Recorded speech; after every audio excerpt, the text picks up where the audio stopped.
Voy a presentar el trabajo titulado Las ecuaciones de Maxwell, la unificación de la electricidad, el magnetismo y ¿la luz? Y para ello empezaré hablando de Maxwell. Él fue un gran científico y poeta que desde pequeño mostró tener habilidad para las matemáticas. A la edad de 15 años publicó su primer artículo científico hablando acerca de la geometría de las curvas cónicas.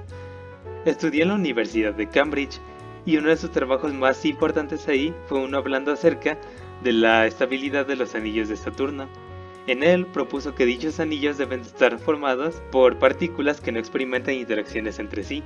Este fue un trabajo impresionante acerca de las matemáticas, ya que dedujo este hecho sin observación directa del planeta, y tiempo después se observó que él tenía razón.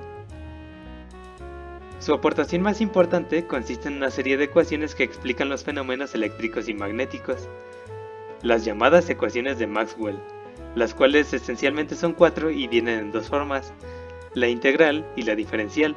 En este video voy a explicar las implicaciones físicas que tienen cada una de estas ecuaciones, y para ello empezaré hablando de los campos eléctricos pueden ser producidos por cargas eléctricas.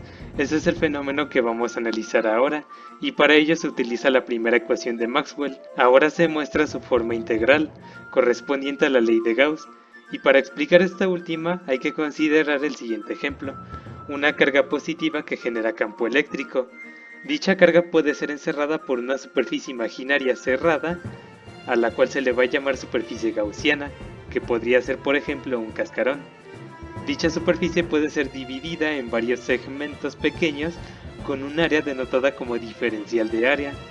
El flujo de campo eléctrico es una magnitud escalar física que dice la cantidad de líneas de campo eléctrico que circulan a través de cierta área. Al sumar todos los diferenciales de área se obtiene el área total del cascarón.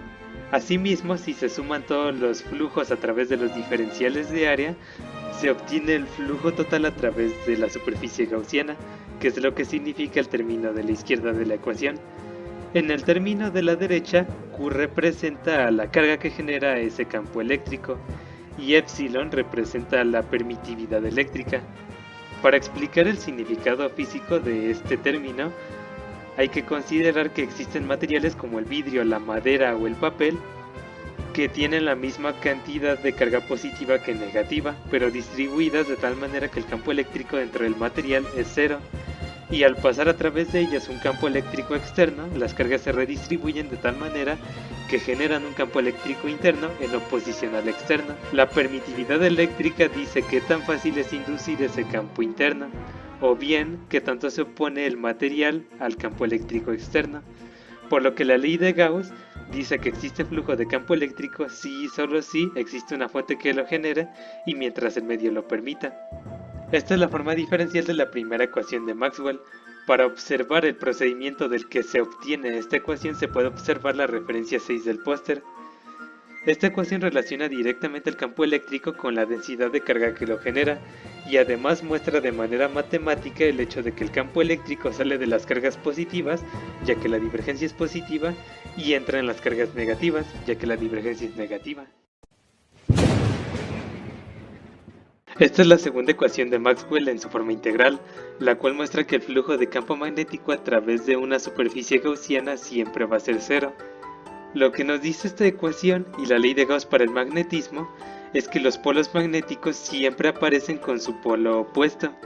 De esa manera se consigue que el flujo sea cero, como en el ejemplo de esta imagen, donde se muestra el campo magnético de un imán. Consideremos la flecha naranja. Aquí hay que notar que sale de una parte de la superficie gaussiana y entra en otra. Esto en términos de flujo es como sumar algo y después restarlo.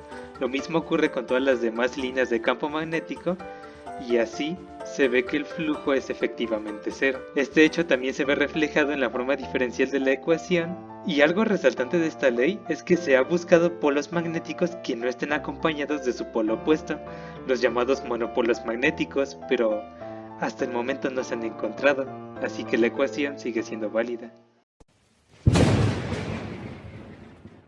La ley de Ampère plantea que corrientes eléctricas generan campos magnéticos, los cuales son perpendiculares a dichas corrientes, como se ve en el ejemplo de esta imagen donde se tiene un alambre por el cual circula corriente y las líneas azules representan la dirección del campo magnético, el cual en general es descrito por esta ecuación de la parte inferior, donde el término de la izquierda es el flujo de campo magnético a través de una trayectoria cerrada, una circunferencia por ejemplo, llamada anillo amperiano, y en la parte de la derecha I representa la corriente que atraviesa una superficie cualquiera delimitada por el anillo amperiano.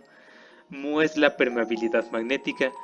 Para explicar lo que significa este término, hay que decir que hay materiales como el agua, el hidrógeno o el hierro que alteran el campo magnético que pasa a través de ellos, haciendo que, como se ve en A, disminuya o como se ve en B, aumente.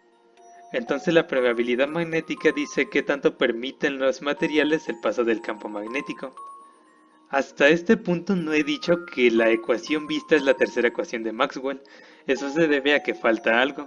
Consideremos el ejemplo de estas dos imágenes, un alambre conectado a un capacitor, a través de los cuales circula corriente. Se puede aplicar la ley de Ampere al anillo amperiano mostrado en ambas imágenes, en las cuales se consideran superficies distintas. En A, la superficie es circular y es atravesada por una corriente. Eso significa que el flujo de campo magnético es distinto de cero. Pero en B la superficie pasa a través del espacio entre las placas del capacitor, entonces aparentemente no hay corriente atravesándola y el flujo debería de ser cero. Se llega a una incongruencia. Para evitar esto, Maxwell propuso una corriente de desplazamiento, la cual es generada por las variaciones del flujo de campo eléctrico con respecto al tiempo mientras el medio lo permita. Con la adición de ese término se obtiene la tercera ecuación de Maxwell en su forma integral, la cual plantea que corrientes eléctricas o variaciones de flujo de campo eléctrico con respecto al tiempo generan campos magnéticos mientras el medio lo permita, y su forma diferencial, cuya deducción se puede ver en la referencia 6 del póster, plantea algo más. Densidades de corriente generan campos magnéticos y además campos eléctricos variantes con respecto al tiempo generan campos magnéticos. Esto último es importante ya que antes de las ecuaciones de Maxwell se consideraban a los campos eléctricos y magnéticos independientes entre sí, pero de hecho esta ecuación muestra lo contrario, están estrechamente relacionados. En esta imagen se tiene una espira conectada a un galvanómetro y un imán acercándose y alejándose de la espira, entonces el galvanómetro muestra una medida distinta de cero. Esto significa que en la espira se induce algo que genera corriente. La ley de inducción de Faraday propone que lo que se induce es una fuerza electromotriz, llamada Fm, representada por epsilon y descrita por esta ecuación de la parte inferior, donde n es el número de espiras y el signo negativo se debe a la ley de Lenz, la cual dice que la Fm se opone a la variación del flujo de campo magnético con respecto al tiempo. De este fenómeno se obtuvo la cuarta ecuación de Maxwell. Ahora se muestra su forma integral, la cual plantea que variaciones en el flujo de campo magnético con respecto al tiempo generan campos eléctricos, pero su forma diferencial dice algo más directo. Campos magnéticos variantes con respecto al tiempo generan campos eléctricos, ambos perpendiculares entre sí como lo muestra esta imagen. Nuevamente se observa la estrecha relación que hay entre ambos campos, pero falta una más. Estas son las ecuaciones de Maxwell en su forma diferencial, en el vacío, donde la densidad de carga es cero y la conductividad también. Con estas ecuaciones se obtienen estas dos ecuaciones de onda. Para un proceso más detallado se puede ver la referencia 6 del póster.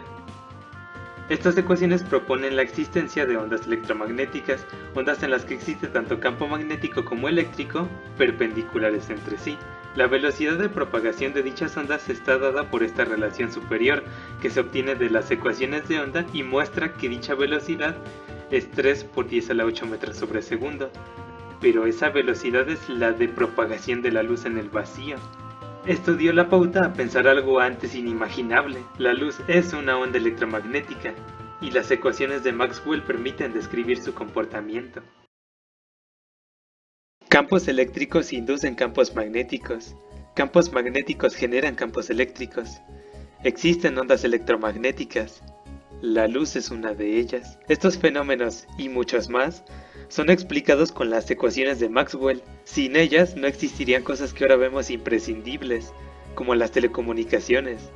Sin la teoría que dan esas 4 ecuaciones, el mundo no sería igual. Eso es todo. Gracias por su atención.